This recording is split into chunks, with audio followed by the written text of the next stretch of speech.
வணக்கம் நேர்களே, இன்று அக்ஷய சேனல் வாயிலாக சிறுவர்களுக்கான கதை பகுதியில் தேவையில்லாமல் பேசக்கூடாது என்பது பற்றிய ஒரு கதை ஒன்று பார்க்கலாம். ஒரு குளத்தில் 2 வாத்துக்களும் ஒரு ஆமையும் நல்ல நண்பர்களா வாழ்ந்து கொண்டு வந்தாங்க. கோடை காலம் வந்துச்சு. கடுமையான வறட்சி ஏற்பட்டது. அவங்க இருந்த குளமும் வத்தி போச்சு.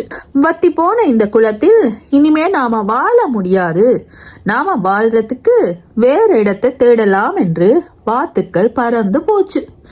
ஒரு இடத்தில் ஒரு ஏரிய கண்டுபிடிச்சது. தங்களுடைய பழைய நண்பனான ஆமையை பார்க்க வாத்துக்களும் திரும்பவும் அந்த குளத்துக்கு வந்தது. தன்னுடைய நண்பர்களை திரும்பி பார்த்ததும் அந்த ஆமைக்கு ரொம்ப சந்தோஷம். புதிதாக கண்டுபிடிச்ச ஏரிய பத்தி அந்த வாத்துக்க சொல்லிச்சு.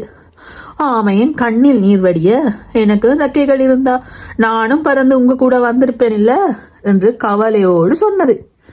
இதை கேட்ட வாத்துக்கள் ரொம்ப சோகமாச்சு. நண்பனுக்காக கவலைப்பட்டது.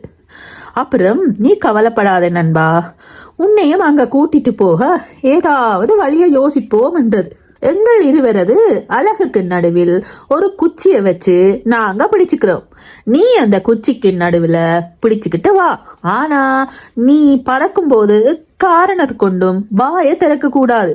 அப்படி திறந்தா நீ கீழே விழுந்துருவ என்றது. ஆமையும் சரி என்று சம்மதிச்சது.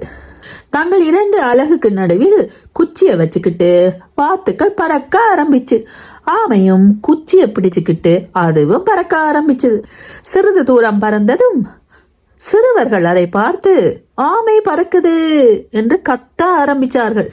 அதை கேட்ட ஆமைக்கு ரொம்ப சந்தோஷத்துல அதுவும் வாயை திறந்தது. பிடி தவறி கீழே விழுந்து உயிரிழந்தது. அதை பார்த்து வாத்துக்கள் அதிர்ச்சியும் கவலையும் அடைந்தார்கள். என்ன குழந்தைகளே, இப்ப எந்த நேரத்தில் நாங்க பேசணும் என்று நாங்களும் கத்துக்கொள்ள வேண்டும். தேவையற்ற நேரத்தில் பேசாமல் இருப்பதே நல்லது. இன்னும் ஒரு கதையோட உங்களை சந்திக்கிறேன். நன்றி.